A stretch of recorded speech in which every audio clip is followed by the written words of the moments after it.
Object drawing and 3D composition is one of the important topic for NATA exam.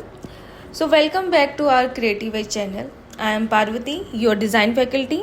In today's video, we will discuss about shadow formation of basic forms and 3D composition. So first of all, we need to understand some basic points to create any type of shadow formation.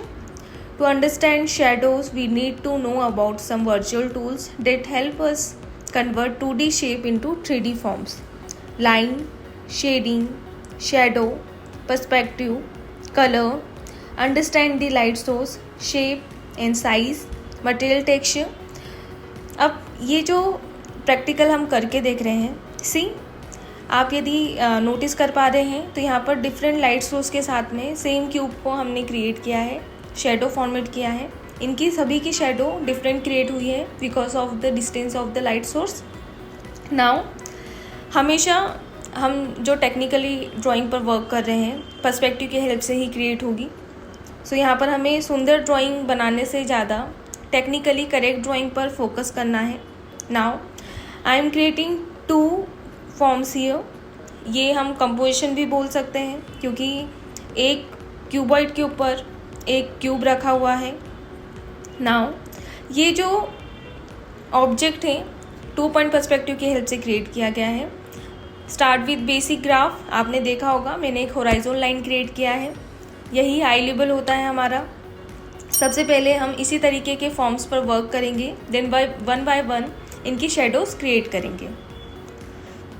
इसमें से कुछ forms हम 1 point perspective की भी help से create करेंगे.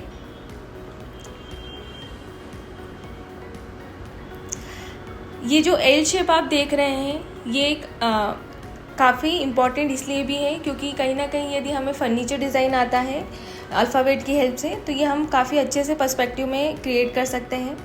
और ज़्यादा पर्सपेक्टिव को डिटेल में समझने के लिए या फिर इसका बेसिक समझने के लिए हमारे प्रीवियस वीडियो को देखिएगा.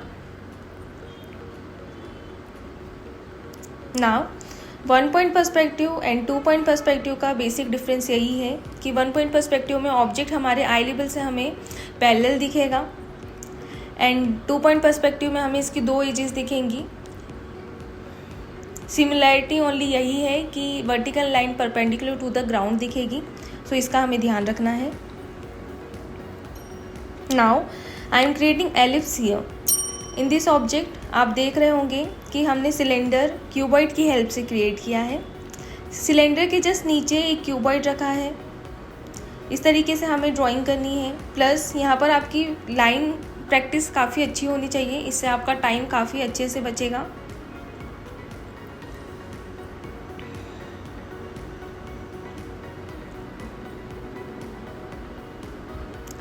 नेक्स्ट आते हैं, इस तरीके के ऑब्जेक्ट पर भी वर्क करिए. कहीं ना कहीं आप इसे ऑब्जेक्ट में कन्वर्ट कर सकते हैं. आपके डेली यूजेस के या हाउस होल्ड के जो ऑब्जेक्ट हैं इन्हीं फॉर्म से इंस्पायर होकर क्रिएट होंगे.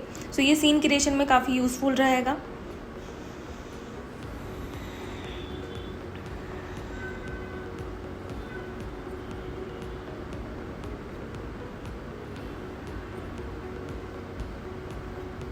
नेक्स्ट आते हैं, इस तरीके का फाइनल हमें टच देना है.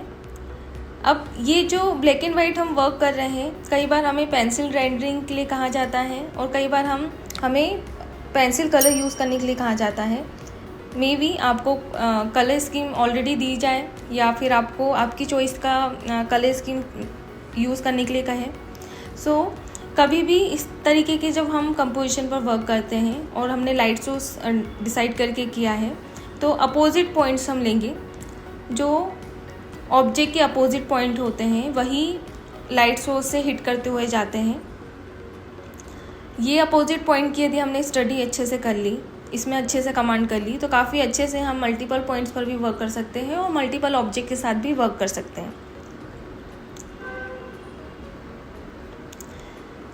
सी I'm using same light source here. यहाँ पर अब पॉइंट्स चेंज हो गए हैं, डायरेक्शन की वजह से अपोजिट पॉइंट चेंज हो गए हैं. इस तरीके से हमारी शेडो क्रिएट होगी. अब यहाँ पर जब हम सायोग्राफी पर वर्क करते हैं तो हमें ऑब्जेक्ट के मटेरियल पर भी वर्क करना आना चाहिए.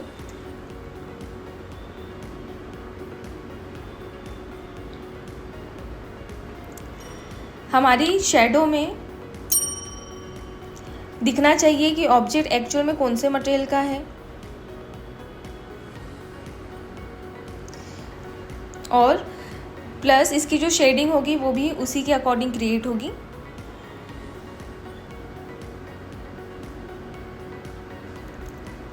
अगेन इस तरीके के जब हमारे पास फॉर्म आते हैं जिसका हाफ पार्ट या 1/4 पार्ट कटेड रहता है, तो उसकी जो शेडो रहेगी उसमें भी मल्टीपल पॉइंट्स क्रिएट होते हैं उसमें, लेकिन हमें ये ध्यान रखना है कि प्रॉपर अच्छे से हमारी shadow point two point create हो।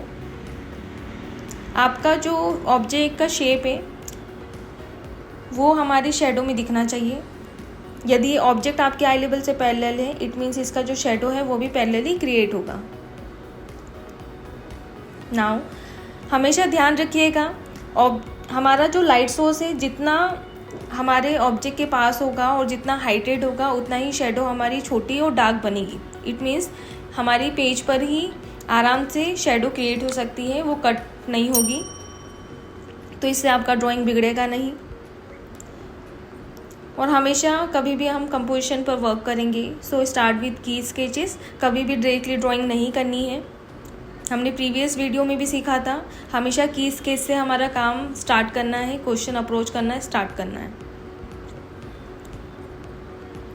Okay, so in the last figure इसमें आपको I am giving light source here, एक डायरेक्शन देने के बाद में आपको यहाँ पर करेक्ट ऑप्शन बताना है कि which will be correct answer. Thank you everyone.